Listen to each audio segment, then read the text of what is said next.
नमस्कार मित्रांनो, मी सागर माने स्वागत करतो तुमचं आपल्या मराठी टेली आपल्या आवडत्या यूट्यूब चॅनलवरती। मित्रांनो, आपल्याला पीएम किसानचा जो हप्ता आहे तो दिनांक 18 जून रोजी सर्व शेतकऱ्यांच्या खात्यावरती जमा होणार आहे।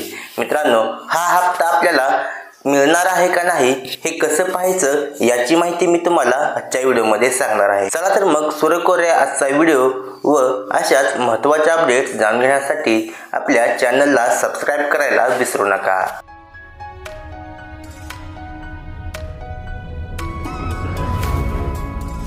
यासाठी आपण सर्वप्रथम Google मध्ये PFMS असं टाइप करून सर्च करायचं आहे। आता आपल्याला अशी पहिली वेबसाईट आहे ती वेबसाईट आपण ओपन करून घ्यायची आहे। ही वेबसाईट ओपन झाल्यानंतर आपल्या समोर अशा प्रकारचा इंटरफेस ओपन होईल। इथे आपल्याला पेमेंट स्टेटस मध्ये DBT स्टेटस ट्रॅकर यावरती क्लिक करायचं आहे। आता आपल्या समोर असा इंटरफेस ओपन होईल।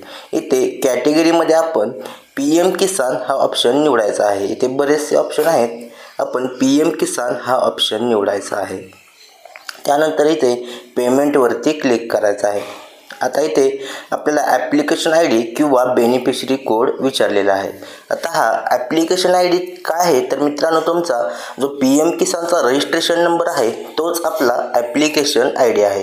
आता तो पीएम किसानचा रजिस्ट्रेशन नंबर कसा माहिती करायचा तर पीएम किसानच्या वेबसाईटमध्ये आपण नो युअर स्टेटस या पर्यायावरती क्लिक करायचं आहे।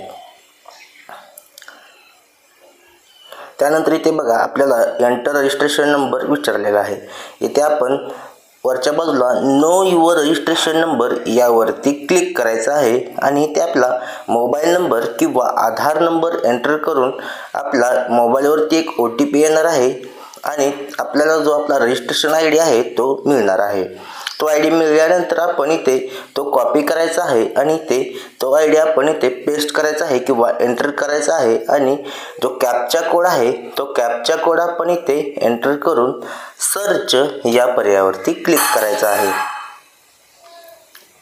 आता इथे बघा आपल्याला पेमेंट डिटेल्स सर्व आलेले आहेत। इथे आपला application ID, beneficiary name, beneficiary code, agency code, scheme code आणि कितवा हप्ता आपल्याला मिळणार आहे तो आणि आपलं सर्व आधार नंबर आणि इथे बघा खाली व्हॅलिडेटेड स्टेटसमध्ये आता इथे आपल्याला व्हॅलिडेटेड दिनांक दिसत आहे 16 जून 2024 म्हणजे हा 17वा हप्ता आता आपल्याला मिळणार आहे। आणि फंड स्टेटसमध्ये बघा अप्रूव्ड बाय एजन्सी।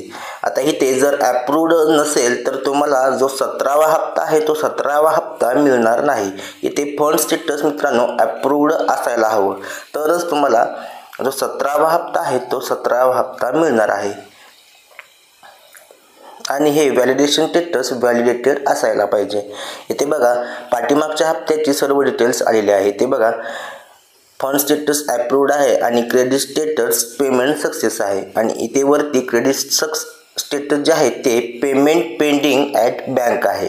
म्हणजे हा हप्ता जो दिनांक 18 जून रोजी जमा होणार आहे त्यासाठी हे पेमेंट पेंडिंग आहे। हप्ता जमा झाल्यानंतर हे पेमेंट सक्सेस दाखवणार आहे। अशा प्रकारे तुम्ही मित्रांनो तुमचा जो पीएम किसानचा 17वा हप्ता आहे तो जमा होणार आहे का नाही हे यावरून बघू शकता। धन्यवाद मित्रांनो, जय हिंद, जय महाराष्ट्र।